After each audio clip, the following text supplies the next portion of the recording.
네, 생각보다 많이 오셔가지고 하느님 감사합니다.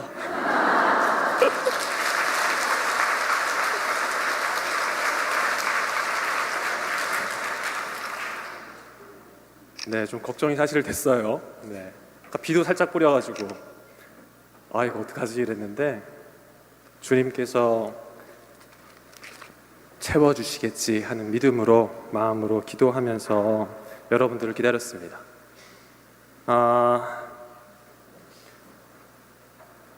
신앙에 대한 어떤 고민들 그리고 또 질문들을 이렇게 제가 설문지를 돌려서 받았는데 한 110여 개 정도의 질문들이 들어왔습니다. 근데 다 해드릴 수가 없어요. 지금 1시간 반을 목표로 하고 있는데 최선을 다해 보겠지만 모르겠습니다. 아무튼 성령의 이끄심을 청하면서 시작해 볼까 합니다. 한 25개 정도의 질문 추려서 우리 교우님들께 좀 필요하겠다, 나눠드리고 싶다 하는 것들 준비해 봤습니다. 네, 그러면은 우리 청년연합회장 우리 다니엘에게 제가 질문 읽는 거 부탁했거든요. 질문을 하고 제가 답하고 이런 식으로 하겠습니다. 시작하죠. 고해 성사가 어렵습니다. 주의 미사를 걸을 때마다 성사를 봐야 하나요? 어떻게 성찰해야 하나요? 네, 고해 성사가 어렵다고 주의 미사 걸을 때마다 성사를 봐야 되냐고 물으셨습니다. 무엇보다 저는 고해 성사를 은총의 성사라고 먼저 말씀드리고 싶어요. 주님과 화해하는 시간, 주님께서 당신의 자비를 우리에게 베풀어 주시는 그 용서의 시간, 얼마나 좋은 시간입니까? 이게 어렵다고 느껴지시니까 사실은 안타까워요. 그게 어렵다고 느껴지는 건 사실 유혹에 빠져 있는 거거든요. 무엇보다도 주임사를 빠지셨다면 왜 빠지셨는지를 한번 바라보십시오. 왜? 바쁜 거 압니다. 피곤한 거 압니다. 하지만 주님을 만나시는 시간이 설레고 기쁘고 행복하지 않으세요? 유혹에 빠지지 마십시오. 어쩔 수 없이 빠지는 경우들이 있습니다. 몸이 아파요. 어떻게 가요? 몸이 아파서 주임사를 빠졌어요. 주님께서 그 죄를 물으실까요? 저는 그렇게 생각하지 않습니다. 성사 안 보셔도 조금 강하게 얘기할게요. 주님께서 너 왜 성사 안 받냐 그러실까요? 저는 그렇게 생각하지 않습니다. 몸이 아픈데 어떻게 해요? 어쩔 수 없어요. 예를 들어서 휴가를 가서 가족들과 함께 있는데 가족들이 다 신자가 아니에요. 부모님을 모시고 어디 여행을 갔어요. 다 신자가 아닌데 성당을 가야 되나 말아야 되나, 나 때문에 일정에 차질이 생기고 번거로워진다면 가족들을 사랑하는 마음에서 어쩔 수 없다, 대송 바치세요. 대송 아시잖아요. 주님의 기도 33번, 묵주기도 5단. 네? 주님께 마음을 드리십시오. 그러면 주님께서 그 죄를 물으실까요? 괜찮아 라고 하실 거라고 저는 생각해요. 정말 내가 생계를 위해서 주일에 일을 해야 돼. 어쩔 수 없어요. 토요일, 일요일 사람들이 많이 와서 정말 이때를 놓치면 안 된다고 생각하시면 일하세요. 괜찮아요. 하지만 쉬시는 날에 성당 오세요. 평일미사 있어요. 주님께서는 마음을 보십니다. 내가 왜 성사를 어려워하는가, 왜 주일미사를 빠지는가를 바라보시면 좋겠습니다. 네, 다음. 고해 성사 때 차마 말하지 못한 죄가 있을 때 이사준 고백을 통해 죄를 용서받을 수 있나요? 네, 자신 있게 질문을 해주세요. 지금 떨지 말고. 같은 다니엘이에요. 네. 자신 있게 질문. 자, 다시 한번 잘 안 들리는 것 같아요. 고해 성사 때 차마 말하지 못한 죄가 있을 때 이사준 고백을 통해 죄를 용서받을 수 있나요? 고해 성사 때 차마 말하지 못한 죄를 미사 때 용서받을 수 있는가? 그럼 다시 한번 물어야 되겠죠. 왜 차마 말하지 못하십니까? 네? 왜 성사 때 차마 말하지 못하세요? 뭐가 부끄러우세요? 신부님이 내 목소리를 알아들을까? 이게 부끄러우십니까? 저 몰라요. 그리고 제가 말씀드리지만 성사의 은총이라는 게 있습니다. 저는 지금까지 성사 들으면서 단 한 번도 그 성사 기억이 난 적이 없어요. 듣고 나면은 없어져요. 정말요. 저는 그래요. 근데 많은 신부님들이 그러시대요. 그리고 신부님들은 고해 성사를 누설할 경우에 파문에 벌을 받습니다. 누가 신부직을 걸고 고해 성사를 누설합니까? 신학교에서 대침묵이라는 것을 계속 지키거든요. 이것 또한 고해의 비밀을 내 안에 담기 위한, 또 주님과 만나기 위한 시간들의 연습이에요. 성사는 말씀드린 대로 은총과 자비와 화해의 성사입니다. 그분께서 말하지 않으셔도 사실 물론 다 알고 계시고, 말하지 않으셔도 묻지도 따지지도 않고 용서하세요. 그건 사실입니다. 하지만 만약에 내가 말하지 못했어요? 그러면 마음속에 응어리처럼 남는 건 자신의 몫이에요. 그렇잖아요.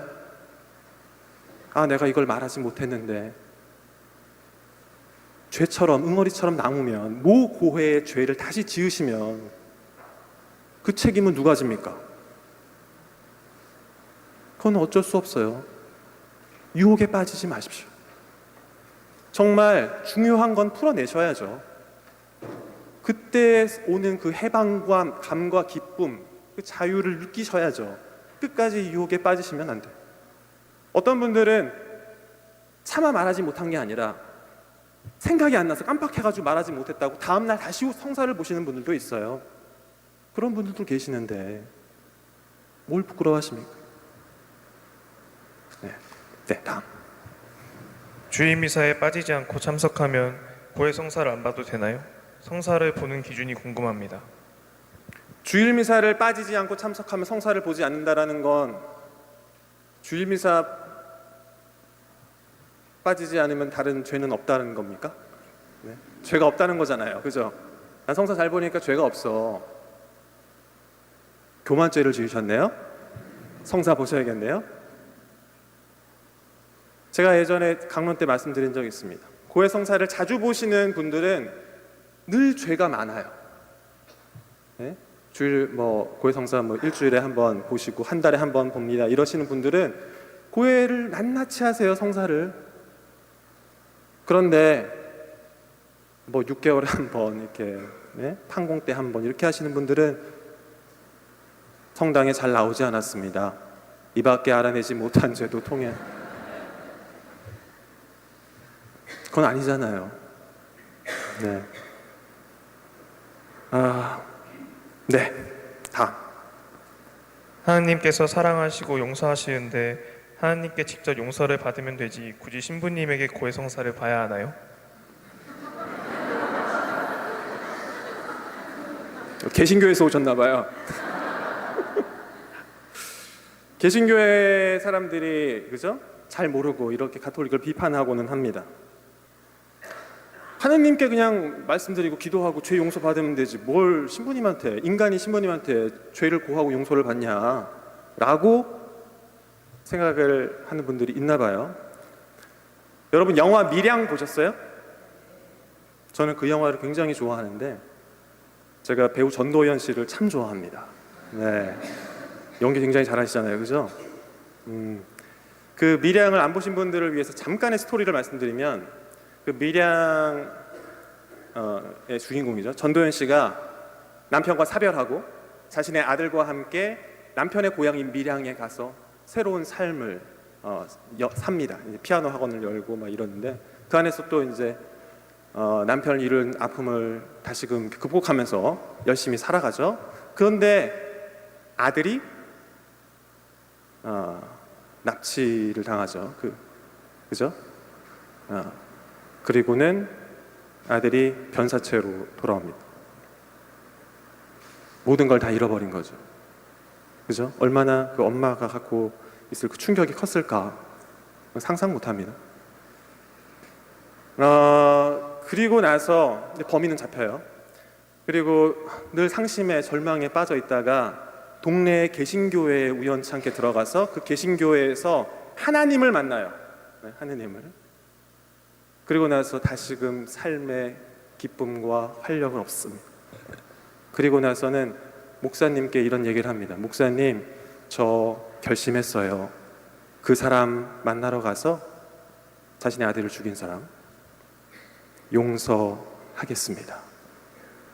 그리고는 교도소를 찾아갑니다. 교도소를 찾아가서 정말 얼마나 그죠? 마음이 심란했겠어요. 그렇지만 하나님을 만났기 때문에 가서 만나죠. 면회를 합니다. 그리고는 용기를 내서 얘기를 합니다. 제가 하나님을 만났는데 당신을 용서하려 하기 위해서 이 자리에 왔습니다. 라고 얘기를 하니까 그 사람이 자신의 아들을 죽인 그 사람이 어떻게 됩니까?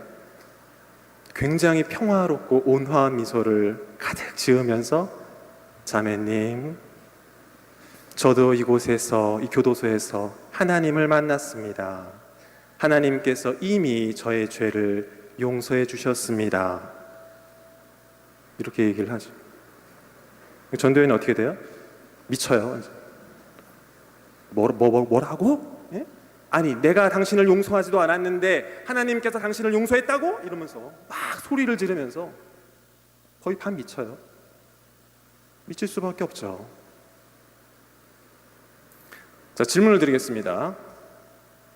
그 남자가, 그 범인이 정말로 하나님을 만났다고 쳐요. 그러면은 용서를 받은 걸까요? 아니면 받지 못한 걸까요? 그 남자 말대로 하나님께 용서를 받았습니다라고 얘기했는데 용서를 받은 걸까요? 받지 못한 걸까요? 자, 받았다고 생각하시는 분, 하나님이 용서해 주셨다. 받지 못했다라고 생각하시는 분, 네, 그래 손 내리십시오. 저는 받지 못한 것 같습니다. 왠지 아세요? 정말 그 사람이 하느님의 용서를 받은 자비를 입은 사람이라면 전도연한테 그렇게 얘기하면 안 돼요. 정말 눈물로 100배 사죄를 하고 무릎을 꿇고 제가 정말 죽일 놈입니다. 제가 잘못했습니다. 이러면서 용서를 청해야죠. 당연한 거 아니에요? 그 자리에서 씩 웃으면서 이미 용서해 주셨습니다. 그거는 그 사람은 하느님을 만난 게 아니라 악마를 만난 겁니다. 그 사람은 굉장히 잘못됐어요. 악의 유혹에 빠졌습니다. 너무나도 안타깝게도 물론 모든 개신교 신자들이 그렇지 않겠죠. 정말 하나님을 만나고 그저 통성기도를 하고 눈물로 회개하고 새로운 삶을 사시길 거라고 저는 믿습니다. 하지만 그건 누가 판단해 주는데요? 네? 사람을 그렇게 죽여놓고 눈물로 통회하고 주님 감사합니다. 저를 용서해 주셨군요. 그래놓고는 얼마 안 돼서 다시 나와가지고 사람을 죽이면 그게 정말 그 용서받은 사람이 할 짓인가? 하느님을 만났다는 사람이 할 짓인가? 저는 그렇게 생각하지 않아요. 고해 성사는 안전장치고 선물이에요, 여러분. 제가 만약에 그 사람의 고해를 들었다고 쳐요. 그 사람이 가톨릭 신자예요. 그럼 저는 뭐라고 얘기했을까요? 피해자 가족분들한테 100배 사죄하십시오.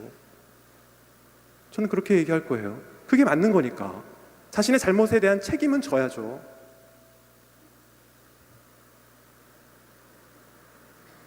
주님께서 물론 용서하세요. 분명히 용서하실 거예요. 용서하십니다. 그분께서 용서 못하시는 죄가 어디 있어요? 다 용서하세요. 하지만 그 죄에 대한 책임은 져야죠. 사죄의 삶을 살아야죠. 보속의 삶을 살아야죠. 앞으로 계속해서. 네? 정말 더 잘 살아야죠. 네, 그래서 고해성사를 여러분들은 보시는 거예요. 이건 정말 우리 가톨릭의 커다란 선물입니다, 여러분. 이거를 어렵게 생각하지 마세요. 네? 그리고 신부가 인간의 이름으로 막 죄를 용서합니까? 아니에요. 물론 주님께서, 예수님께서 베드로 사도에게 당신의 모든 권한을 주시면서 너희가 땅에서 매면 하늘에도 매여 있을 것이고 땅에서 풀면 하늘에도 풀려 있을 것이다. 권한 주셨어요, 사죄권. 그렇기 때문에 사죄는 성부와 성자와 성령의 이름으로 당신의 죄를 용서합니다라고 얘기해요. 내가 용서하는 게 아니고요, 주님께서 삼위일체 하느님의 이름으로 죄를 용서해 드리는 거죠. 주님께서 하시는 거예요. 인간에게 죄를 고백한다고 생각하지 마십시오. 네, 다음이요. 같은 죄를 계속해서 반복해서 짓는데 주님께서는 저희를 용서하시나요? 같은 죄를 반복해서 지으시면 주님께서 짜증이 나실까요? 베드로가 묻습니다. 주님, 형제가 저에게 잘못을 하면 몇 번 용서해 줘야 됩니까? 7번이면 되겠습니까? 그때 뭐라고 하십니까? 7번씩 70번 용서해라. 490번. 그럼 490번만 용서합니까? 아니에요. 그 당시 7이라는 숫자는 완전수예요. 영원히 계속해서 용서해 주라는 뜻입니다. 그분이 죄를 용서하시지 않으면 우리는 살 수 없어요. 저 신부로 못 살아요. 저도 똑같은 죄를 계속 지어요. 저도 똑같아요. 하지만 그분께서는 용서하십니다. 그렇다고 해서 우리가 빠지면 안 되는 유혹들이 있죠. 그분의 자비를 악용하거나 남용하거나 오용해서는 안 됩니다. 네, 다음. 신부님과 수녀님도 고해 성사를 받나요? 당연히 봅니다. 네. 신부님들, 수녀님들 성사 보시죠, 수녀님? 네. 보통 한 달에 한 번씩 보시는 분들이 많으신 것 같아요. 네. 성사를 자주 보실수록 좋죠. 저도 뭐 동기 신부님 아니면은 선배 신부님들 그리고 또 뭐 피정을 갔을 때 피정 지도 신부님께 성사를 보고는 합니다. 그리고 수녀님들도 아마 그죠? 보통 명동 많이 가시더라고요. 명동에 월요일에 매주 월요일은 성직자 수도자를 위한 성사의 날 이렇게 해가지고 성사를 이렇게 많이 주세요. 저도 가서 수녀님들에게 성사를 드린 적도 있고 수녀님들의 죄 고백을 이렇게 들으면 이거는 고해의 누설이 아니에요. 네. 누설 아니에요. 특정인의 얘기를 하는 게 아니기 때문에 그럼 저는 참 행복해요, 사실. 수녀님들이 죄가 참 많으시거든요. 그래서 행복해. 왠지 아세요? 아, 수녀님들도 이러시구나. 나랑 똑같구나. 거기에서는 어떤 위로를 느낍니다. 네. 다음. 아이들이 신앙생활을 하지 않고 지내고 있습니다. 아이를 볼 때마다 가슴이 답답합니다. 어찌하면 좋을까요? 아이들이 신앙생활을 하지 않고 있습니다. 답답합니다. 어떻게 하면 좋을까요? 이런 질문을 하시는 분들이 생각보다 너무 많으세요. 정말. 아마 대치 이동은 더 그런 분들이 많지 않나 이런 생각도 사실 드는데 그러면 저는 묻고 싶습니다. 아이들을 위해서 신앙교육 어떻게 하셨습니까? 어떻게 하고 계십니까? 저는 먼저 묻고 싶어요. 네. 아이들이 지금 뭐 학원을 뭐 5, 6개씩 다니는 것 같아요. 보통 보니까. 네. 근데 학원은 그렇게 다니는데 주일학교는 보내고 계십니까? 보내셨어요? 주일학교 잘? 아까 복사애들한테도 제가 이제 뭐 물었어요. 네? 오늘 신앙 특강이 있는 거 아니야? 그랬더니만 모른대. 아 그래? 부모님 안 오신대? 부모님도 모르시는 것 같던데요? 그러더니만 그래. 그랬더니 학원에서 공부를 하다가 중간에 나와서 복사를 쓰고 다시 학원으로 돌아가야 된대요. 그래서 신앙특강 못 듣는데요. 제가 들으라니까. 여러분들 신앙생활 교육을 소홀히 하시면 아이들 절대로 안 따라와요. 네? 시험이라고 네? 시험에는 당연히 성당 빠지는 거 네? 집에서 기도하고 학원 가는 거라고 생각하시면 아이들 하느님은 늘 항상 뒷전이에요. 우리 아이들 얼마나 바쁜지 아세요? 얼마나 재밌는 게 많은지 아세요? 친구들 만나야지 네? 공부해야지 그리고 청년들 그죠? 연애해야지 알바해야지 좋은 직장 찾으려고 자격증 따야지 바빠요. 그게 더 중요해요. 하느님은 뒷전입니다. 왜? 어렸을 때부터 그래 왔으니까.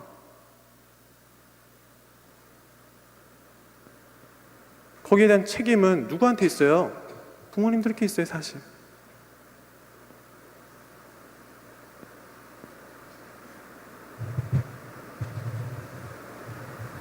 저의 집은 사실 저희 어머니의 신앙이 다 변화시켰다고 저는 믿습니다. 저희 어머니께서 제가 6살 때 같이 세례를 받으셨어요. 어머니 굉장히 늦게 세례 받으셨어요. 그런데도 불구하고 굉장히 열심히 신앙생활 해 오셨습니다. 늘 성경 읽으시고 쓰시고 아침 저녁 기도, 삼종 기도, 묵주 기도, 그죠? 성물토까지 받으세요.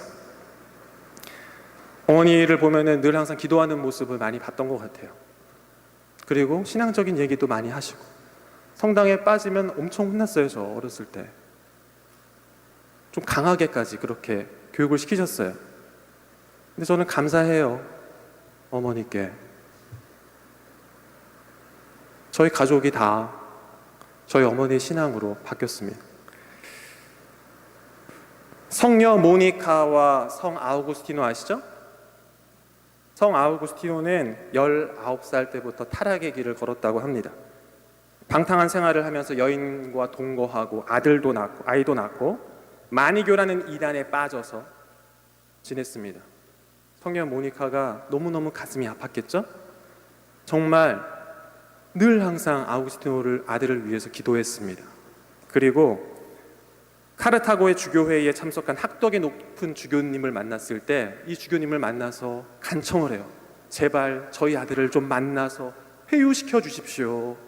하느님이 살아계시다고 말씀해 주시고 세례를 받게 해 주십시오. 이러면서 주교님께 계속해서 간청을 했는데 주교님이 알아서 될 거예요. 괜찮아. 막 이렇게 하셨다가 막 눈물 넣어서 막 간청을 하니까는 뭐라고 그러셨냐면 그만 가시오. 잘 되겠죠. 설마 그렇게도 눈물을 짜내는 자식이 죽으려고? 이게 고백록에 나와요. 아우구스틴 성인이 쓰신 고백록에 직접 나오는 말입니다. 어머니의 눈물 어린 기도가 아들의 마음을 움직였습니다. 그리고 32살에 회심해서 세례를 받고 학덕이 높은 성인이 됩니다. 제가 말씀드리고자 싶은 거는 만약에 지금 늦었다고 생각하시면요, 기도 많이 하세요. 정말 계속해서 주님께서 그 기도를 다 듣고 계십니다. 그리고 무엇보다 우리 부모님들이 이 신앙 안에서 기쁘게 사십시오. 성당에 와서는 막 이렇게 하시고 집에 가서 막 짜증내고 화내고 잔소리하고 그러시면 아이들이 바뀝니까? 저는 그렇게 생각하지 않아요. 여러분들이 먼저 신앙의 모범을 보여주시고 기쁘게 근데 신앙생활 할 때 너무 좋다고 행복하다고 성당에 와서 마음이 너무너무 편안해지고 가벼워진다고 많이 웃으시고 아이들을 정말로 하느님 사랑 안에서 보듬어 주시고 사랑해 주시고 기도해 주십시오. 그러면 그 기도는 분명히 이루어질 겁니다. 다음. 하느님께 직접 기도를 드리고 청을 드리면 되지 왜 성모님께 기도를 합니까? 가톨릭은 너무 성모님 공경이 심한 듯 느껴집니다. 하느님께 직접 기도를 하면 되지 왜 성모님께 합니까? 많은 분들이 저에게 기도를 부탁하세요. 신부님, 저희 아버지가 아프세요. 저희 누나가 아파요. 우리 아이가 이번에 시험을 보는데 기억해 주세요. 왜 저한테 기도를 부탁하세요? 그냥 하나님께 직접 하시면 되지. 네? 그렇잖아요. 그죠? 저는 인간인데 왜 수녀님들께 기도를 많이 부탁할까요? 그래도 계속 이렇게 미사하시고 기도하시는 분들이니까 주님께서 조금 더 잘 들어주시지 않을까라는 생각에서 부탁하시는 거 아니에요? 맞죠? 그렇다면 생각해 보십시오. 예수님께서 가장 사랑한 사람은 누구였을까요? 여러분들 누구 제일 사랑하세요? 전 저희 어머니를 제일 사랑해요. 저희 어머니. 저희 어머니도 저를 너무너무 사랑하세요. 그렇다면은 예수님도 성모님을 얼마나 사랑하셨을까? 성모님은 또 예수님을 얼마나 사랑하셨을까? 우리는 그분께 기도를 들어달라고 기도하는 게 아니라 아들 예수님께 잘 좀 전해 주십시오 하고 전구를 청합니다. 그죠? 만약에 저희 어머니께서 저에게 뭐 전화를 하셔서 아들아, 신부님, 엄마가 이런 게 있는데 좀 어렵네. 어떻게 좀 안 될까? 라고 하시면 저는 웬만해서는 다 들어드릴 것 같아요. 어머니 청이기 때문에. 그렇게 생각하지 않으세요? 바로 성모님께서는 그런 우리의 기도의 조력자, 협조자시라는 겁니다. 우리가 성모님을 교회의 어머니로서 공경하는 것은 우리 가톨릭 교회가 받은 굉장히 커다란 선물이에요. 넌 너무 좋아요, 사실. 너무너무 좋아요. 네, 여러분들도 우리 교회의 어머니 잘 모시고 또 기도 많이, 묵주기도, 그죠? 바쳐드리시면 좋겠습니다. 다음. 성모님께서 부활 승천하셨다는 구절이 성경에 없는데 어떻게 믿어야 하는지요? 성모님께서 승천하셨다.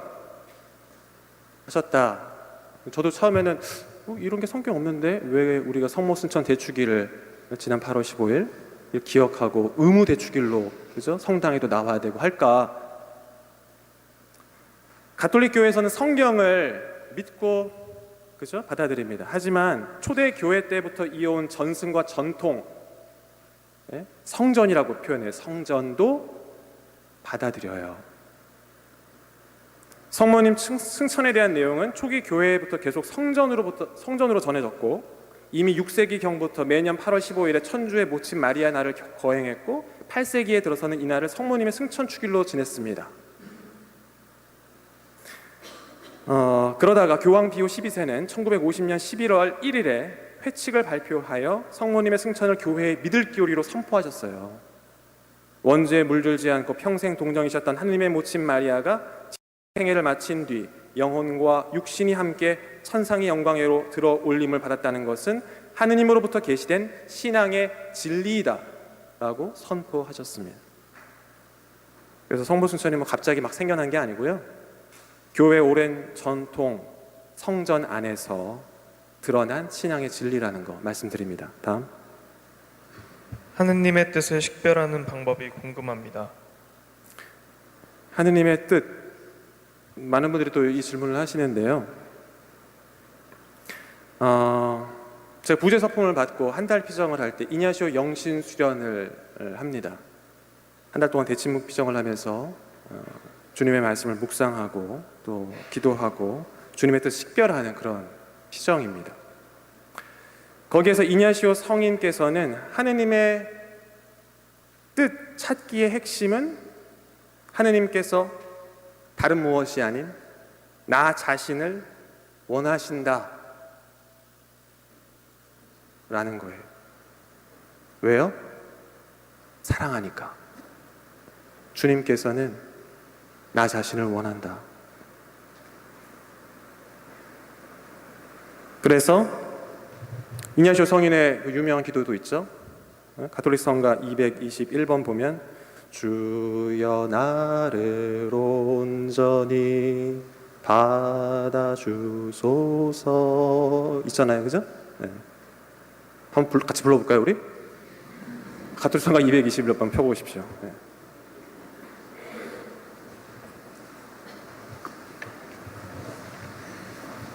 네, 반주는 없지만 무반주로 하겠습니다. 시작. 주여 나를 온전히 받아주소서. 주여 나를 온전히 받아주소서. 나의 모든 자유와 나의 기억과 지려 나의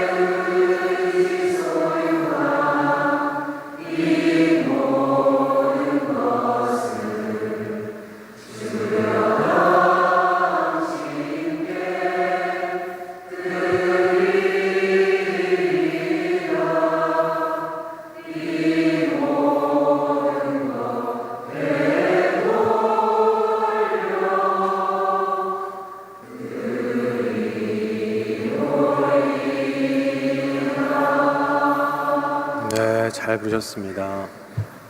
이것이 바로 하느님의 뜻입니다. 네. 이 하느님의 뜻의 핵심은 나의 모든 것을 주님께 돌려드리는 것, 주님께 봉헌해 드리는 것, 주님과 함께 하는 것. 주님께서는 그걸 원하세요. 왜? 사랑하시니까. 왜? 여러분들 사랑하는 사람과 함께 있고 싶으시잖아요. 그죠? 그 사람과 모든 걸 함께 나누고 싶으시잖아요. 그래서 결혼하신 거 아니에요? 맞죠? 웃으시네요. 아닌가 봐요. 제가 결혼을 안 해봐가지고. 네. 맞잖아요. 그러면 사랑하기 때문에 원하는 건 뭐예요? 그 사람의 모든 걸 알고 싶고 함께 하고 싶고 나누고 싶고, 그죠? 그 사람을 위해 해주고 싶고.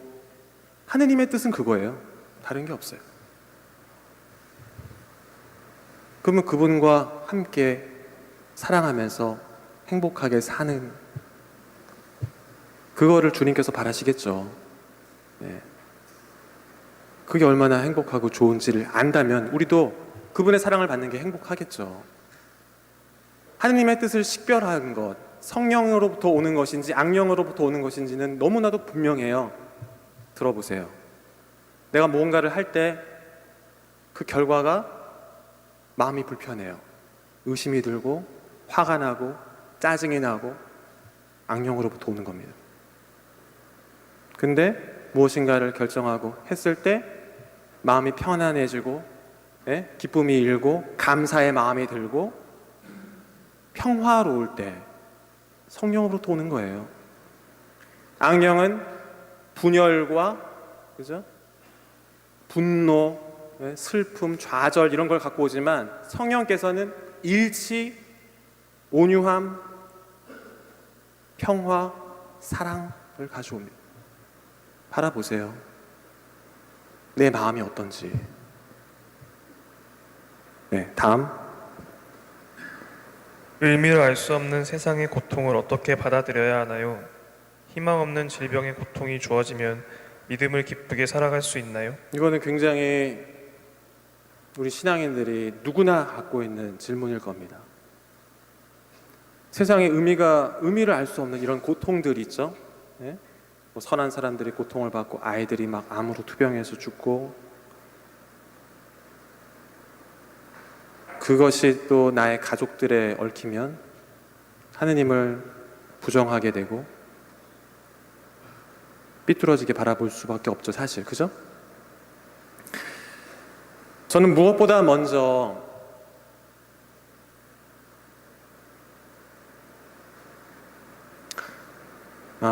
십자가 위에 계신 예수님을 바라보시라고 말씀드리고 싶습니다. 그거밖엔 답이 없거든요. 그거밖엔 답이 없어요. 진짜예요. 저도 정말 백방으로 찾으려고 노력해봤는데 그거밖엔 답이 없어요.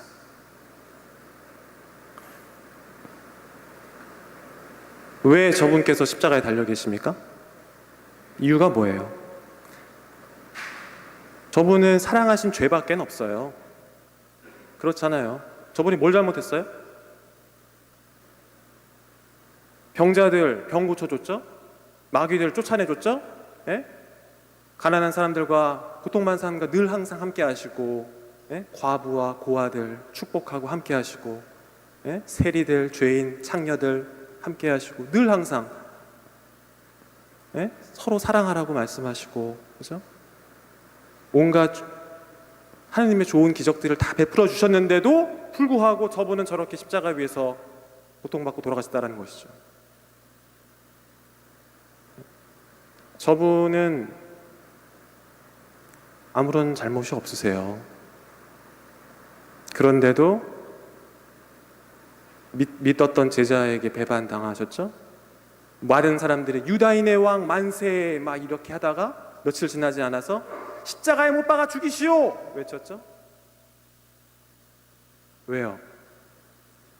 저 사람 메시아라고 하더니 내가 저 사람 죽은 이도 살리는 거 봤는데, 기적을 다 일으켰는데 대단한 사람인데, 맞아, 저 사람이 우리를 구원해 줄 거야, 로마의 압제에서부터 생각했는데 갑자기 잡혔는데 대사제들 앞에서 제대로 말도 못하고 뺨을 맞고 침뱉음을 받고, 네가 유다인의 왕이냐 메시아냐 하는데도 말씀을 안 하세요. 빌라도 앞에서도 빌라도가 네가 유다인의 왕이냐? 말씀을 안 했어요. 내가 너를 살릴 수도 있고 죽일 수도 있다. 십자가형에 처할 수도 있다. 그런데도 내 앞에서 말 안 할 거냐? 그분은 침묵하십니다. 왜요? 사랑하셔서요. 우리의 모든 죄를 대신해서 그것을 받아 안고 돌아가셨어요. 그렇게 말씀드리면 이게 이해가 되세요? 우리의 죄를 대신해서 돌아가셨다라고 말씀드리면 이해되십니까 이게? 네? 나 별로 죄가 없으시면 이해가 안 돼요. 여러분들 죄 없으시면 이해 안 됩니다. 여러분들 고해성사 들어오셔가지고 죄 불편해하시면 이해가 안 돼요 이거. 아마 여기 오신 분들은 저는 이해하실 거라고 믿고 싶어요. 네. 아무튼 계속 갑니다. 죄를 대신해서 죽으셨다. 네? 한 가지 예를 들어서 예전에 모세, 그죠? 그러니까 이스라엘 백성들을 데리고 탈출해 나올 때 마지막으로 이집트 땅에 내려진 그 재앙이 뭡니까? 모든 맛배를 다 치는 거였어요. 파라오의 아들까지 다 죽었어요. 동물들의 맛배도 다 죽었어요. 근데 이스라엘만 치지 않고 넘어갔어요. 치지 않고 그들이 구원되고 살아난 배경에는 누가 죽었습니까? 누가 죽었어요? 흠없는 어린 양이 죽었어요. 그 양을 죽여서 그 피를 문설주에 발랐다고요. 그렇기 때문에 이스라엘 백성들은 치지 않고 넘어갔어요. 예수님께서 바로 하느님의 어린 양, 보라 하느님의 어린 양, 세상의 죄를 없애시는 분이시니 죄를 어떻게 없애요? 그분께서 죽고 당신의 몸을 먹으라고 주시잖아요. 성체. 그러니까 성체를 쪼개는 거예요. 쪼개서 제가 보여드리잖아요. 보라 하느님의 어린 양, 세상의 죄를 없애시는 분이시니 이 성찬에 초대받은 이는 복되도다. 그걸 먹고 사는 거죠. 우리는 먹어야 살잖아요. 그분은 우리에게 밥이 되어 오셨다고요. 밥, 빵. 이건 놀라운 거예요, 여러분. 우리를 살리기 위해서 그분은 당신의 모든 걸 내어놓으셨어요. 그러면은 질문할 수 있죠. 그분은 하느님의 아들이셨는데 그냥 그게 짜여진 각본이라면 어쩔 수 없이 우리를 위해서 당신의 모든 것을 내어놓는 거라면 그냥 그렇게 하는 척 하면 되잖아요. 예? 하느님의 아들인데 뭐 전지전능하신데 아프셨겠어요? 라고 하신다면 저는 그분은 너무너무 아프셨어요. 고난받기 전에 십자가형에 처하시기 전에 겟세마니에서 제자들을 데리고 기도하러 가신다고요. 내가 마음이 괴로워 죽을 지경이니 제발 너희도 나와 함께 기도해 다오. 제자들이 자고 있었잖아요. 다시 와서 뭐라 그럽니까? 너희는 나와 함께 한 시간도 함께 할 수 없느냐? 바로 여기서 나오는 게 바로 성시간이에요. 오늘 여러분들이 특강 들으시기 전에 성시간 보셨잖아요. 많은 분들이 오시진 않았어요. 제가 보니까. 근데 성시간 굉장히 중요합니다. 1시간 사실 해야 돼요. 성시간. 우리 지금 한 25분 하거든요. 성시간은 다른 게 아니에요. 예수님께서 그렇게 겟세마니에서 순환 전에 고통받으셨을 때 너무 외로우셨어요. 그 고통을 아는 사람이 아무도 없었어요. 제자들도 다 자고 있었고, 내가 마음이 괴로우니까 너희들이라도 함께 해달라고 사랑하는 애제자 3명을 데려갔는데도 불구하고 이 사람들도 몰라요. 얼마나 외롭고 고통스러우셨겠어요. 그러니까 피땀을 흘려 기도하시잖아요. 피땀이 터진다라는 건, 모세혈관이 터진다라는 것은 극도의 고통과 스트레스를 받았다는 뜻이에요. 정말 죽을 정도로 괴롭고 죽겠는 거예요. 그러니까는 예수님이 뭐라 기도하십니까? 주님 제발 이 잔을 제게서 거두어 주십시오.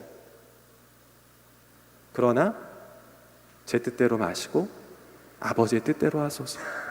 예수님의 뜻은 사실 마시기 싫었어요. 피하고 싶었다고요. 얼마나 고통스러우셨으면. 여러분 패션 오브 크라이스트 보셨죠? 영화. 그 영화에 나오는 장면들이 거짓일까요? 허구일까요? 저는 그렇게 생각하지 않습니다. 더하면 더했지 덜 하지 않았을 거예요. 예수님 십자가 위에서 지금 속옷 입고 계시죠? 실제로는 안 입었어요. 다 벗겼다고요. 얼마나 치욕스럽고 고통스러운 형벌인가. 정말 마지막 숨이 까딱까딱해서 죽을 때까지 고통을 주는 형벌이에요. 저 형벌은. 그러니까 십자가 위에서 하느님의 부재 체험도 하시죠. 엘리 엘리 레마 사박타니, 하느님 하느님 어찌하여 저를 버리시나이까. 그분은 절규하셨어요. 절규요. 예수님은 장난하신 게 아니에요. 너무 고통스러우셨어요. 저 고통을 그 누가 알 수 있습니까? 여러분들, 저 끔찍스러운 고통을 누가 알아요? 사랑하는 모두가 다 떠났어요. 예수님을 버리고 온갖 조롱을 다 받고, 그리고 돌아가셨어요. 왜요? 왜요? 왜 저렇게 돌아가셨어야 했어요? 세상에 의미를 찾을 수 없는 그런 고통들, 저분은 십자가 위에서 답하세요. 내가 너와 함께 하고 있다. 내가 너를 사랑한다. 너와 함께 고통받는다. 너와 함께 죽는다. 너를 포기하지 않는다. 나도 함께 하고 있다라고 말씀하고 계신다고요. 이거 굉장히 중요합니다. 그분은 세상 끝날까지 함께 하십니다. 특히 고통받고 있는 사람들과 함께. 저는 매 미사 때마다 영육간에 고통받고 있는 사람들을 기억합니다. 예수님은 그렇게 사랑하십니다. 다음. 왜 부모들은 아이가 크면 스스로 신앙을 선택할 수 있는 권리를 안 주고 아기 때 유아 세례를 받게 하나요? 이게 맞는 선택인가요? 왜 부모들은 아이가 크면 신앙을 선택할 수 있게 하지 왜 유아 세례를 주냐? 여러분 어떻게 생각하세요? 굉장히 합리적이신 것 같죠? 그 부모가. 저는 반문하고 싶습니다. 하느님을 믿습니까? 저는 반문하고 싶어요. 하느님을 믿으시는 분이 하느님이 얼마나 좋으신 분이신지를 안다면 아이에게 그 좋은 것을 빨리 전해줘야 되는 거 아니에요? 네? 아이를 정말 사랑하세요? 그러면 다른 게 아니라 하느님을 알려주세요. 아이를 정말 사랑하신다면요. 우리가 돌아갈 때 하나님밖에 없어요. 어디로 가실 건데요? 베드로가 묻죠. 주님, 당신을 두고 저희가 누구를 찾아가겠습니까? 누구 찾아가실 건데요? 결국에 갈 때는 하나님밖에 없어요.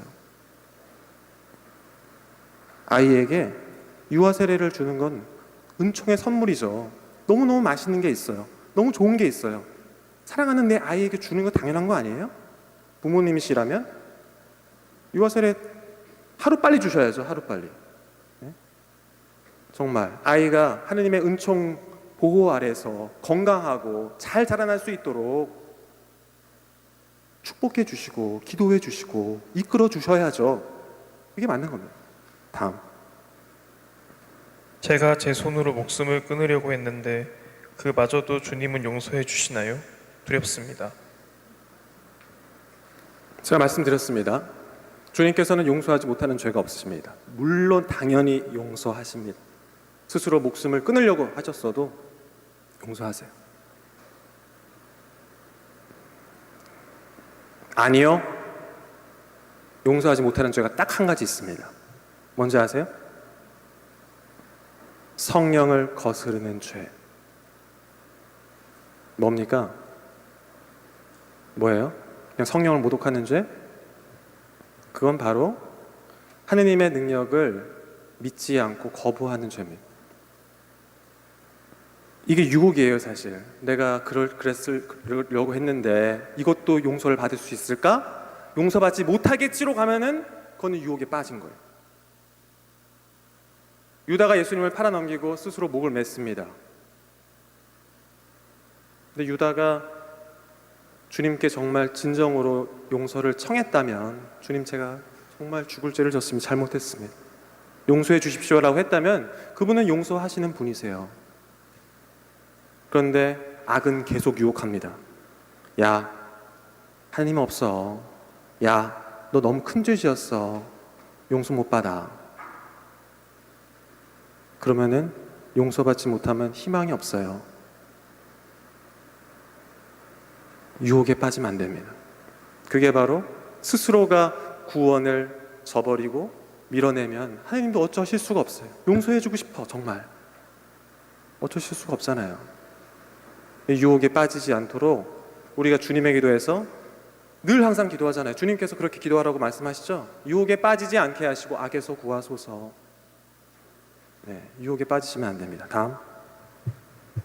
김대건 신부님 성상이나 성인들의 성상 앞에서 절을 해야 하나요? 개신교는 이를 두고 우상 숭배라고 하던데요. 그렇죠. 성모님의 성상에 절하고 무슨 성상들에 절하고 기도하고 그러면 그렇게 보일 수도 있겠지만 여러분들 성상에 절을 하는 거예요? 아니잖아요. 그죠? 네. 뭐 집에 돌아가신 뭐 할아버지 할머니 사진 이렇게 모시고 보면서 그 앞에서 기도도 하고 그죠? 인사도 드리고 뭐 그러면은 그 사진을 뭐 숭배하는 겁니까? 아니잖아요. 그 사진이 드러내는 할아버지 할머니 영혼 기억하면서 전구도 청하고 그죠? 마음도 드리는 거잖아요. 성상도 마찬가지입니다. 네. 성상을 통해서 드러나는 성모님, 그 성인들의 전구를 청하고 그 안에서 우리가 마음을 들여서 기도를 하는 것이지 우상을 숭배하는 거랑은 차원이 다릅니다. 네. 다음. 하느님을 알지 못하여 믿음 생활을 접할 기회가 없던 사람들은 천국에 못 가나요? 신앙이 전해지기 이전의 사람들은 하나님을 알고 싶어도 알 수가 없었습니다. 그럼 그 사람들은 다 지옥에 갑니까? 놀랍게도 개신교 사람들은 그렇게 얘기해요. 그들은 선택받지 못했다. 예수 천당, 불신 지옥. 실제로 그래요. 실제로 아시잖아요. 제가 군대에서 저희 군대 선임병이 이런 얘기가 나왔는데 제가 말씀드렸습니다. 아니 그러면 만약에 그 고참님의 어머니가 불교를 열심히 다니셨다고 쳐요. 어머니가 고참님을 너무너무 사랑하시고 늘 항상 희생 봉사하시는 그런 삶을 사셨습니다. 부처님을 잘 믿고 자비의 삶을 살려고 노력하셨던 분입니다. 근데 그분이 돌아가셨어요. 근데 예수님을 믿지 않았다고 해서 예수님이 우리 고참님의 어머니를 지옥에 보내실까요? 대답을 못해.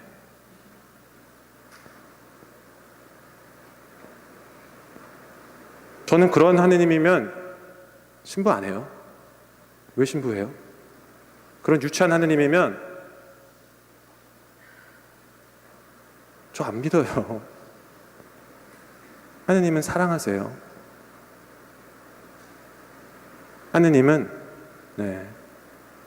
설령 그렇지 못했다 하더라도 구원의 문을 닫지 않으신다라고 가톨릭 교회는 가르칩니다. 네? 그리스도를 믿지 않던 사람들도 오히려 그리스도인보다 더 그리스도인답게 나누고 사랑하고 희생하며 살아간 사람들 많아요. 주님께서 그들을 쳐버리시는가? 너는 내가 잘 몰라. 내 자식 아니야.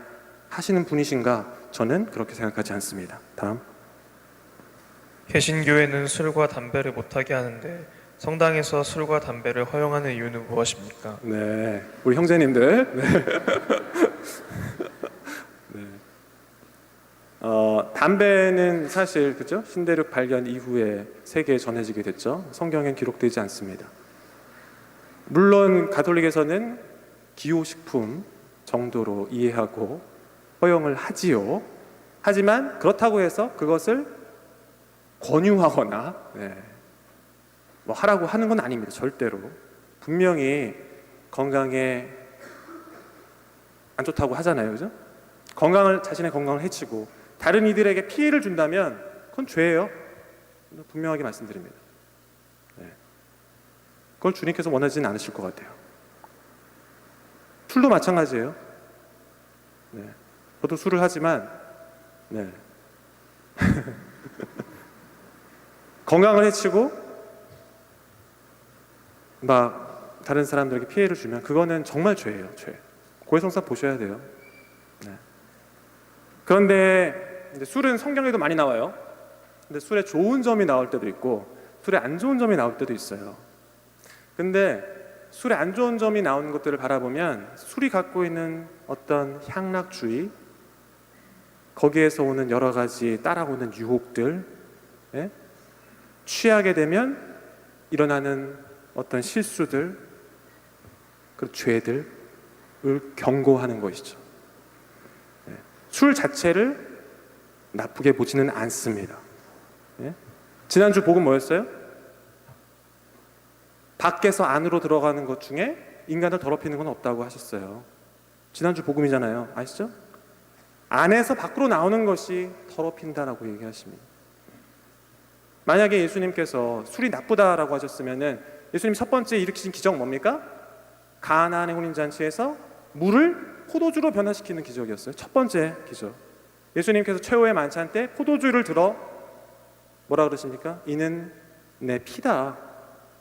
너희와 모든 이의 죄의 사함을 위하여 흘리는 피다 라고 하시면서 그 포도주를 당신 피로 축성해서 나눠주시겠어요? 저는 그렇게 생각하지 않아요. 그리고 유대인들 바리사이들이 막 예수님을 부를 때 뭐라고 그랬어요?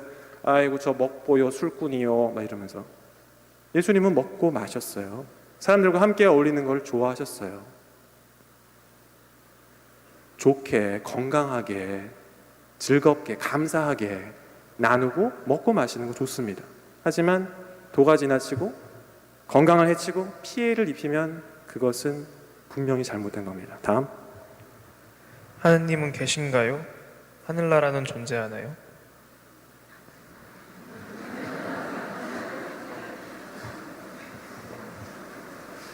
하느님은 계십니다. 저는 거기에 인생 걸었어요. 지금 여기에 네? 저 그래가지고 이거 지금 준비한 거잖아요. 지금 계시니까. 계시죠. 근데 한 가지 또 분명한 게 뭔지 아세요? 하나님이 계시면 악도 있어요. 악령이 존재해요. 성경에 나오잖아요. 계속해서. 예수님이 없는 얘기 하셨겠어요? 예? 마귀를 막 쫓아내고, 예?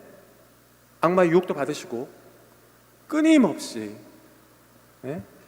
악마와 이렇게 대치하는 그런 상황들이 벌어지잖아요. 성경에 악이 있다고요. 악이 하는 일은 뭡니까? 야, 하느님 없어. 야, 뭐 그 영성 그 신앙특강 그 들어오러 가봤자 별거 아니야. 가지 마. 집에서 가족들이랑 같이 예? 맛있는 저녁 먹고 야구 하나요 오늘? 야구 봐, 야구. 네. 악의 존재는 하느님의 그런 어떤 모든 은총들을 다 밀어내게 해요. 그래서 예수님께서 유혹에 빠지지 않게 하시고 악에서 구하소서라는 기도를 계속해서 바치라고 하시는 거겠죠. 하늘나라가 존재하나요? 존재하죠. 근데 제가 예비자 교리 때 우리 예비자분들에게 드렸던 재미있는 가정이 하나 있습니다. 여러분 한번 들어보세요. 한번 생각해 보십시오.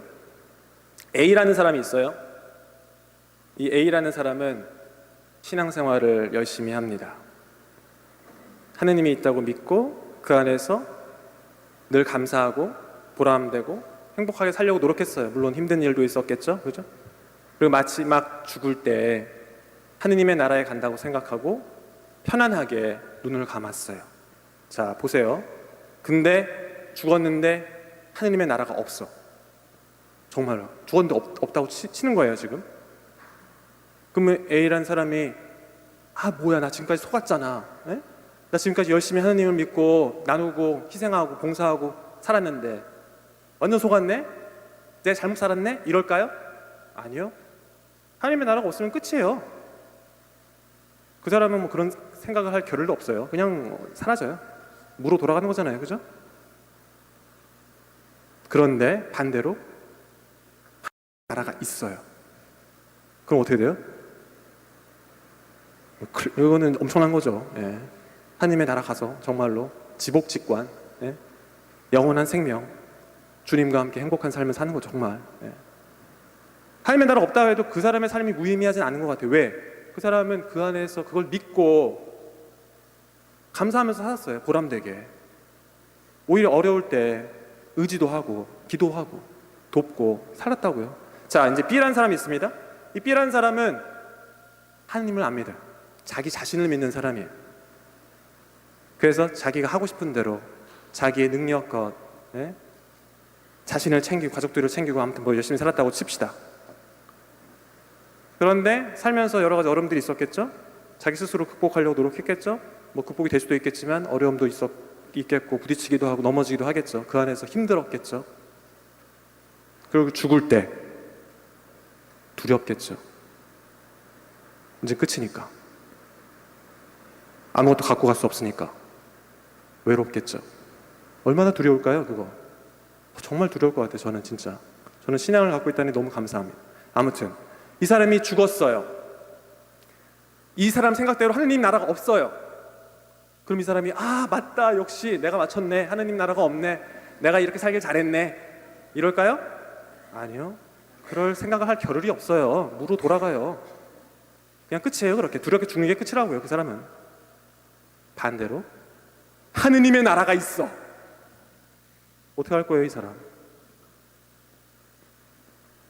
어떻게 할 거예요, 이 사람? 큰일 나요. 큰일 났어. 그 누구도 그 사람의 구원을 책임져 줄 수가 없어요. 여러분이 신앙생활을 하신다는 게 얼마나 감사한 일인지 느껴지세요? 놀라운 거예요. 이거는 무엇과도 바꿀 수가 없어요. 예? 제가 예비자교일 때 이런 얘기도 했어요. 예? 제가 김연아의 팬이거든요. 김연아 선수가 와서 나에게 청혼을 해도 나는 이걸 바꿀 수가 없어. 신앙을 놓칠 수가 없어. 네? 내가 신부로 사는 거 라고 얘기를 했는데, 물론 그럴 일이 있을 리가 없으니까요. 그죠? 네. 아무튼 네. 하느님은 살아계시고 하느님의 나라는 분명히 있습니다. 또 그것을 여러분들이 살아가고 계신다라는 건 놀라운 은총이고 선물이라는 거 기억하시면 좋겠습니다. 다음. 이웃을 사랑하기 어려운 상황에서 미워하지 않고 그냥 무관심으로 대하는 것이 신앙인의 입장에서 괜찮은가요? 이런 질문도 많이 하셨어요. 네? 내가 이웃을 사랑하기 어려운 상황에서 어떻게 해야 됩니까? 주님께서는 원수를 사랑하라고 하시는데 저도 안 돼요. 저도 그렇게 못 살아요. 원수를 어떻게 사랑합니까? 왼수도 사랑 못 하는데. 네? 저는 이러면은 무관심은 사실 어떻게 보면은 좀 비겁하잖아요. 피해가는 거잖아요. 저는 그냥 미워하라고 말씀드리고 싶어요. 미워하세요, 그냥. 어떻게 해요? 미운 마음이 드는데. 저도 못해요. 저도 용서 못한다니까요. 왼수를. 미워하세요. 그런데 한 가지는 아세요? 네. 미워하시면 미울수록 힘들어요, 사실. 누가 힘들어요? 자기 자신이 힘들어요.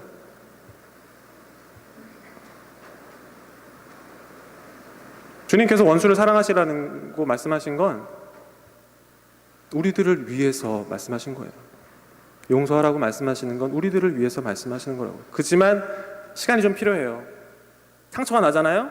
상처가 아무 때는 시간이 필요해요. 상처를 건들면 더 아파요. 건들지 마세요. 기다리세요. 아물 때까지. 상처 났는데 바로 뭐 용서하고 뭐 해보세요. 안 돼요. 그 사람도 용서를, 그게 준비가 안 돼요. 서로 시간이 좀 필요할 수 있어요. 용서는 사실 인간이 하는 게 아니에요. 용서는 주님께서 하시는 거예요. 주님께서 용서하시죠.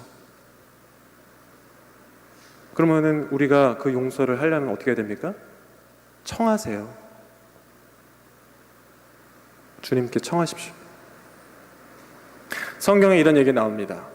10,000달란트를 빚진 종이 임금에게, 임금이 만나면, 그래서 너 빨리 돈 갚아.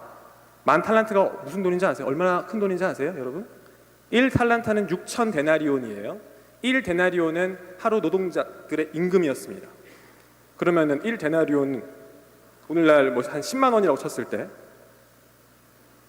1달란트 6,000데나리온이니까 얼마입니까? 6억이에요. 6억. 근데 10,000달란트가 얼마입니까? 6조예요.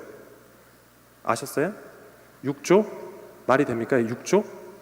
6조를 빚진 종이 임금이 불렀어요. 너 왜 6조 안 갚냐고. 너 모든 거 다 팔아가지고 네 가족들 전 재산 다 팔아가지고 갚아. 안 갚으면은 너 죽어. 이러니까 비는 거죠. 주인님, 임금님, 제발 좀 기다려 주십시오. 제가 최선을 다해서 갚아보겠습니다. 어떻게 갚아요? 못 갚지. 임금이 너무나도 안쓰러웠어. 불쌍하게 여겨서 그래 좋아, 용서해 줄게. 그래, 다 탕감해 줄게. 알았어. 근데 이 사람이 나가면서 자신에게 100데나리온을 빚진 사람을 만나요. 멱살을 잡고 야 이 자식아, 너 내 빚 갚아라. 100데나리온 얼마? 1000만 원이에요. 1000만 원. 10만 원으로 친다면 1000만 원도 사실은 큰 돈이죠, 그죠? 이 자식아 갚아라 이러니까 이 사람이 똑같이 조금만 기다려주게, 내가 곧 갚겠네, 막 이렇게 사정을 해. 근데 이 사람이 그 사람을 용서해주지 않고 감옥에 넣고 고문 형리에게 넘겨요, 그를. 열받죠. 그 종 그러면 안 되잖아요. 예? 지금 6조를 지금 탕감해 주셨는데, 예? 1000만 원 가지고 지금. 여러분들이 하느님 앞에 평생 살아온 모든 것들 주님께서는 다 탕감해 주세요. 6조. 그럼 바라보세요. 그 사람은 나한테 얼마를 빚졌는지 바라보세요. 용서는 인간은 할 수 없어요. 하느님께서, 하느님의 자비와 은총을 진정 입은 사람들은 할 수 있습니다. 그리고 그 용서에서 오는 은총과 기쁨이 얼마나 큰지 아시잖아요. 여러분 먼저 손 내밀어 보신 적 있죠? 내가 미안하게 됐다, 미안해 라고 했을 때 거기에서 오는 마음의 놀라운 평화가, 놀라운 감사와 기쁨이 찾아온다라는 거, 굉장한 거예요. 여러분 알고 계시잖아요.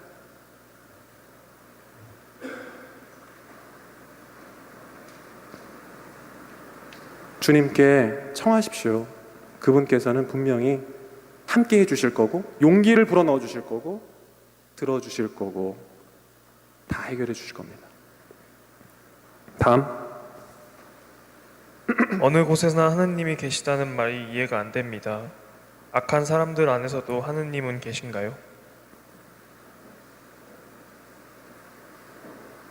저는 이 질문을 하신 분이 의인이라고 생각합니다. 그죠? 악한 사람에게도 하느님이 계십니까? 여러분 어떻게 생각하세요? 자신은 의인이라고 생각하시기 때문에 이런 질문하신 거 아니에요? 저는 죄인인데. 교회는 죄인들의 공동체입니다. 네? 예수님께서 가늠한 여인을 앞에다 두고 사람들에게 물으시죠. 누구든지 죄 없는 사람이 이 여인을 돌로 쳐라. 그 누구도 돌 못 던졌어요.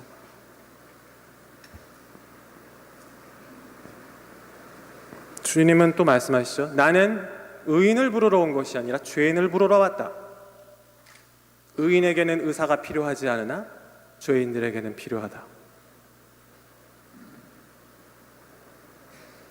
사도 바오로께서는 죄가 많은 곳에 은총도 많이 내렸습니다 라고 말씀하십니다.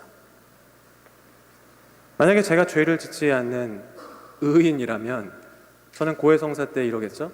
아니 형제님, 자매님, 그리스도인으로서 어떻게 그러실 수가 있어요?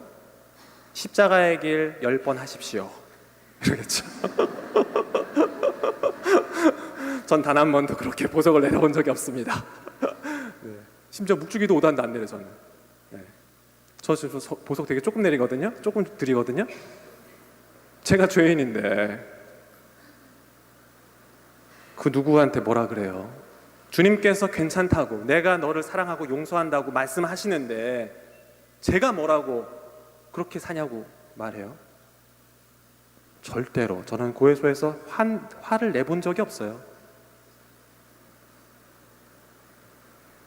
주님은 용서하고 사랑하시고 언제나 어디서나 함께 하십니다. 다음. 항상 기도를 할 때 신앙에 관련된 것보다 저와 가족 및 가까운 일가 친척을 위해서 기도합니다. 그러면 안 되나요? 그래도 됩니다. 네, 그러셔도 됩니다. 저도 많이 우리 가족들을 위해서 기도해요. 저희 부모님, 저희 형수님 늘 기도합니다. 저. 그런데 그것만 기도하시면 별로 기도할 주제가 별로 없지 않으세요? 좀 폭넓게 더 많은 기도를 해보시죠. 세계 평화를 위해서, 죄인들의 회개와 구원을 위해서, 우리 본당 공동체를 위해서 얼마나 기도할 게 많으세요. 우리나라 남북 통일을 위해서 저 기도하거든요. 기도 많이 바치세요.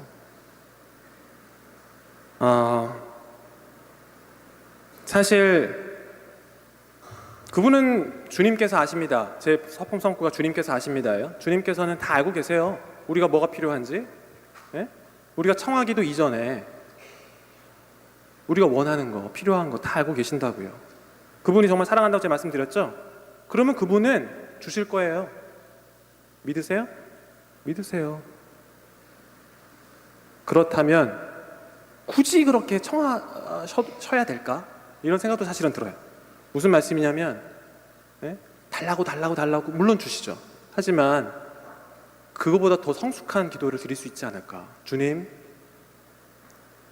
저는 당신의 자비와 사랑을 믿습니다. 주님, 저에게 무엇을 주셔도 기쁘게 받겠습니다. 당신이 저를 사랑하신다는 걸 압니다. 주님 너무 감사합니다. 라고 기도를 하시면 얼마나 행복하실까요, 그분이, 저분이. 그렇지 않으세요? 누군가에게 부탁할 때 막 이러는 것보다 내가 너 정말 알지? 내가 고마워, 정말 고마워. 내가 정말 사랑해. 야, 진짜 너밖에 없다, 고마워. 이러면 상대방이 아이 자식 이러면서 더 도와주지 않을까. 성숙한 기도, 주님께 감사 기도를 좀 많이 바치시면 좋겠어요. 저는 보속으로 대부분 주님께 감사 기도를 좀 자주 바치십시오. 감사의 기도는 내 자신의 삶을 변화시킵니다. 놀라운 힘이 있어요, 이 감사 기도가. 감사하는 삶이 변해요. 작은 것에도 모든 것에 감사하시면 좋겠습니다. 다음. 구약 성경을 보면 사랑의 하느님이 다른 신을 섬기는 사람들에 대한 철저한 배척과 벌을 가합니다. 어떻게 이해해야 하나요? 그렇죠. 구약 성경에 보면은 그죠? 하느님이 좀 무섭게 나오죠, 그죠? 그런 부분을 보고 사람들이 이거는 좀 왜 그러지? 이렇게 사랑이신 하느님이신데 이렇게 생각하시는 분들이 있어요. 저도 물론 그런 생각을 했었고. 근데 무엇보다 먼저 구약 성경이 쓰여진 그때의 배경을 살펴봐야 됩니다. 실제로 구약 성경이 쓰여졌었을 때는 이스라엘 백성들이 그죠? 온갖 외세 침략을 받고 또 유배 생활을 하고 그죠? 노예 생활을 하고 어려움을 많이 겪었을 때예요. 거기에서 하느님께서 우리를 버리지 않으신다, 우리와 함께하고 계신다라는 것을 강하게 어필하면서 성경의 저자들이 제3자의 어떤 객관적인 입장이라기보다 자신들의 입장에서 지필한 겁니다. 그러면 당연히 주님께서 우리를 지켜주시고 승리하시는 그런 하느님을 드러내게 돼 있죠. 그리고 또 이스라엘 백성들이 계속해서 과오를 범하잖아요. 죄를 짓고 넘어지고 우상을 숭배하고 그런 상황에서 쓰여지는 성경이라니까 어떻게 됩니까? 나를 믿지 않고 우상을 숭배하는 사람들에게 철저한 벌을 내리시는 분. 교육의 효과도 있었던 거예요. 이스라엘 백성들이 그렇게 하면 안 된다. 하느님만을 믿어라. 강하게 쓰여졌기 때문에 그런 것들이 더 두드러지게 나타날 수 있습니다. 실제로 고고학자들이나 역사학자들이 성경과 그때의 역사들을 살펴보면 실제로 그런 전쟁이 크게 일어나지도 않았었고 어떤 그런 것들도 적었다 이렇게 발표가 나오기도 해요. 그러니까 이거는 그때 상황과 문화 또 어떤 그런 흐름들을 살펴보셔야 된다라는 걸 말씀드리고 싶고, 무엇보다 중요한 건 뭡니까? 신약에 와서 예수 그리스도께서 하느님의 아드님으로서 하느님의 모습을 온전하게 명확하게 드러내 보여주셨습니다. 예수 그리스도의 모습을 보면, 그분의 말씀과 행적을 따라가면 하느님이 어떠한 분이신지는 너무나도 명확하게 나와요. 예수님께서 뭐라고 말씀하세요? 나를 본 사람은 아버지를 본 것이다 라고 말씀하세요. 다음. 저는 집을 나설 때 돌아오는 길에 틈틈이 화사의 기도, 하늘에 이야기하듯 기도합니다. 이 기도 방법이 올바르게 하고 있는 것인지 궁금하고 어떤 기도가 잘하는 것인지 알고 싶습니다. 그냥 뭐 아침 저녁으로 출근하고 학교 가고 할 때, 직장 가고 할 때 화살 기도하는 거 좋습니다. 좋습니다. 그 기도도 좋아요. 맞아요. 주님께서 기쁘게 받으시죠. 하지만 기도는 굉장히 여러 종류가 많아요. 네. 그렇잖아요? 가장 기도의 핵심은 뭡니까? 미사입니다. 미사. 미사 성제. 주님께서 우리를 위해서 당신의 몸을 내어주세요. 영성체. 이거보다 더 큰 기도, 신심 행위는 없어요. 저는 정말 200% 강조하고 싶어요. 이 미사의 은총과 중요성을. 여러분들 신앙특강 많이 오셨어요. 너무 감사하고 좋거든요. 하지만 이 은총보다 미사 성제에서 내려지는 은총이 저는 100배 더 크다고 말씀드립니다. 자신 있게. 7시 미사 안 보셨죠?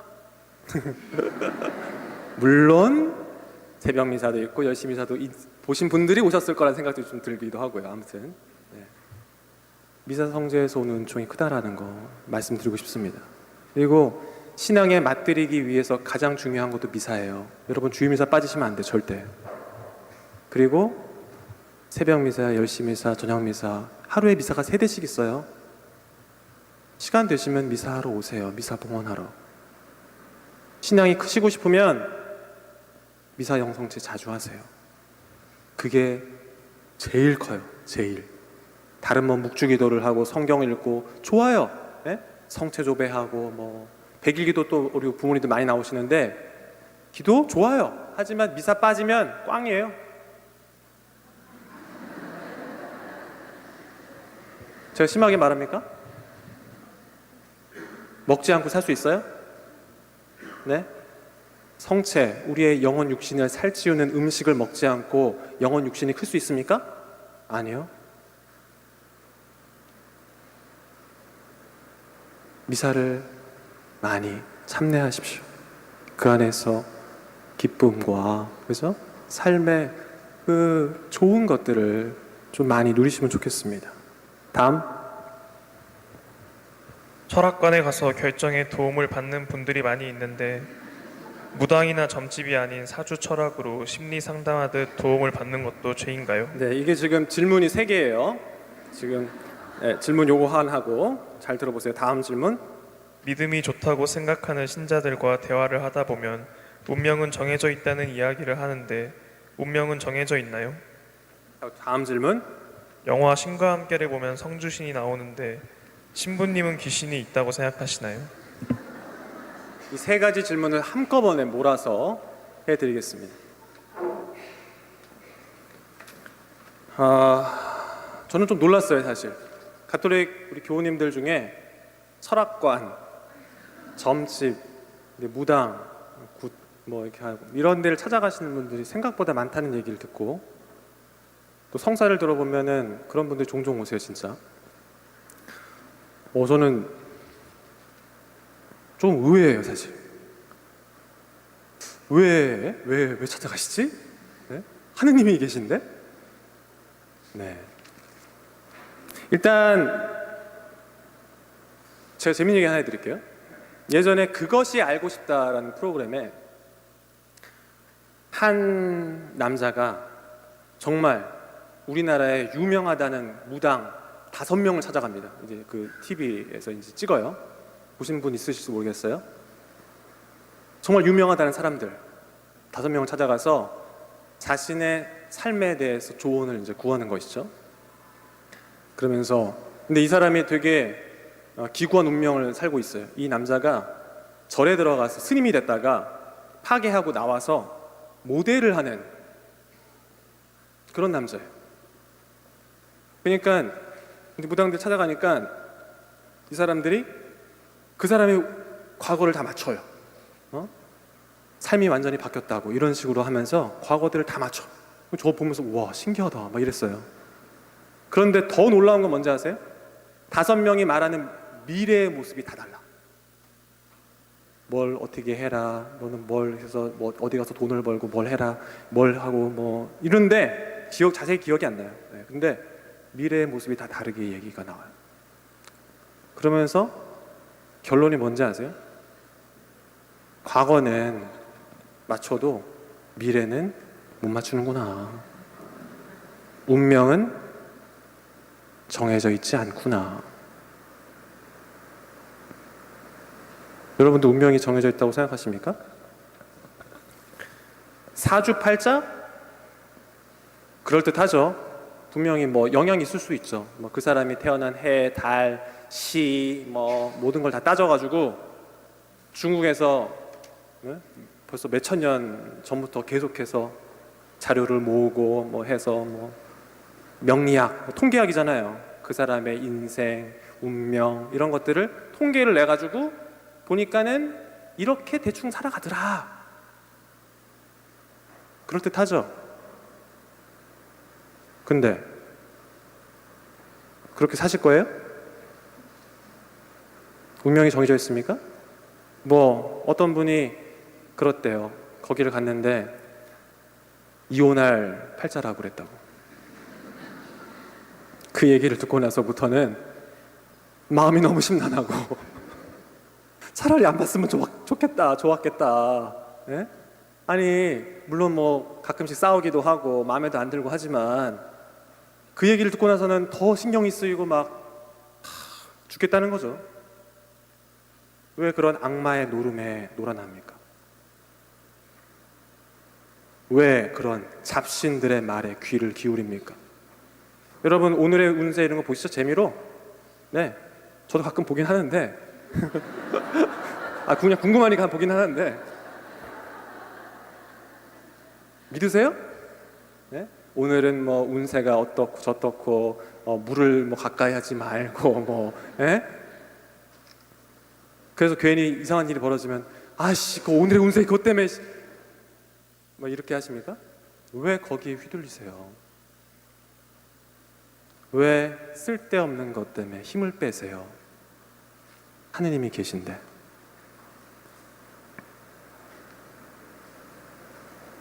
그게 아까도 말씀드렸죠. 악이 있습니다. 귀신이 있냐고 물어보셨죠? 네, 저도 신과 함께 재밌게 봤는데 귀신 없어요. 신은 오로지 유일한 한 분이신 하느님밖에 없어요. 하지만 아까도 말씀드렸다시피 악이 있습니다. 악령이 있어요. 마치 그럴듯하게 신의 행세를 해요. 야, 내가 너의 미래를 알려줄게. 이렇게만 해. 그러면 잘 될 거야. 유혹에 빠지지 마십시오. 그들이 알려주는 미래가 맞다고 생각하십니까? 저는 절대로 그렇게 생각하지 않습니다. 아주 분명하게 말씀드릴게요. 운명은 우리가 만들어가는 겁니다. 우리가 만들어가요. 주님께서 우리에게 자유의지를 주셨어요. 며칠 전에 우리 형제 자매님들 몇 분과 함께 저녁 식사를 했습니다. 네. 참 좋은 분들이에요. 그 중에 또 특별히 한 분 자매님이 제가 느끼기에는 아주 뭐 봉사도 열심히 하시고 신앙생활도 열심히 하시는 것 같아요. 근데 그분이 무슨 말씀을 하시냐면, 신부님 저는 우리 아이를 다시 키운다면 제가 예전에 그렇게 키웠던 것처럼 키우고 싶지 않아요. 저는 후회해요. 이런 얘기를 하세요. 말씀을 들어보니까 이분이 이제 대치동 이 분위기 다 아시죠? 아이들 학원, 그죠? 좋은 교육, 좋은 선생님, 훌륭한 선생님 다 알아보고 찾아주고 아이를 위해서 모든 걸 다 해줬어요. 네? 아이가 뭐 수학이 부족하면은 수학 어디 학원 다른 데 또 보내고, 예? 영어가 부족하면은 영어 누구 어떤 강사님이 훌륭하다 그래서 거기를 보내고 부족한 부분들을 막 채워주려고 막 열심히 그렇게 열과성을 다해서 아이를 했는데 아이가 고3이 됐는데 엄마한테 엄마 나 음악 하고 싶어. 하늘이 무너지죠. 아니 내가 지금까지 이 아이를 위해서 쓴 돈이 얼마고 얼마나 이렇게 노력했는데 근데 그 얘기를 듣고 나서 생각해 보니까 아이는 그 전부터 어렸을 때부터 음악을 그렇게 좋아했어. 뭐 뮤지컬을 데리고 가가지고 같이 뭐 그 비싼 돈을 주고 좋은 자리에 앉아가지고 음악 뮤지컬을 다 보고 나서 나오면 얘야 그래 어땠어? 그래서 그 주인공이 이렇게 해가지고 이렇게 줄거리를 물어보면 아이는 줄거리를 기억을 못해요. 엄마 나는 그때 나왔던 음악이 영화 어디에서 나왔던 그 음악인 것 같은데 음악이 참 좋다 이런 얘기를. 아니 그럼 엄마는 답답한 거예요. 지금 줄거리가 지금 이래가지고 막 이렇게 해서 이게 이렇게 되고 저렇게 되고 이렇게 된 거잖아. 아 그런가? 답답한 거예요. 엄마는. 아이가 진정 원하는 것이 무엇인지를 바라보지 않고 아이에게 묻지도 않고 엄마 생각에는 이게 부족하니까 이걸 채우고 이게 부족하니까 이걸 하고 이렇게 해가지고 막 했는데 아이는 그게 싫어요.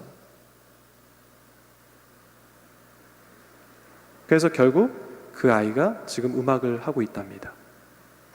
아이가 그래도 기쁘게 한대요. 힘은 들어도. 주님께서 우리에게 선택권을 주셨어요. 얘야, 너 하고 싶은 거 해. 왜? 사랑하니까. 정말 사랑하니까. 하나님께서 원하시는 걸 그냥 막 시키는 게 아니에요. 여러분 억지로 오신 분 있어요 여기? 지금? 신앙은 억지로 시킬 수 있는 것도 아닙니다 사실. 주님께서 사랑하시기 때문에 기다리세요. 그분께서 기다리세요. 우리의 선택을 존중해 주세요.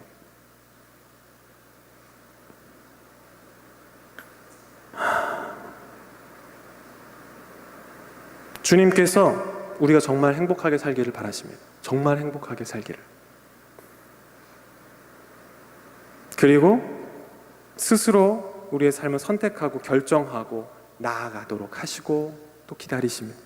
물론 거기에 대한 책임은 우리한테 있습니다. 넘어지면 안 되나요? 넘어져도 돼요. 실수하면 안 되나요? 실수해도 돼요. 괜찮아요. 죄를 지으면 안 되나요? 죄 지으셔도 돼요. 그럴 수 있어요. 인간이니까. 주님께서 용서하십니다. 어려움을 통해서 사실 더 많이 성숙해져요. 아픔을 통해서 더 단단해지고 넘어짐을 통해서 다시 안 넘어질 지혜와 또 넘어진 다른 이들을 이해하고 다시금 함께 일으켜줄 힘도 얻게 됩니다.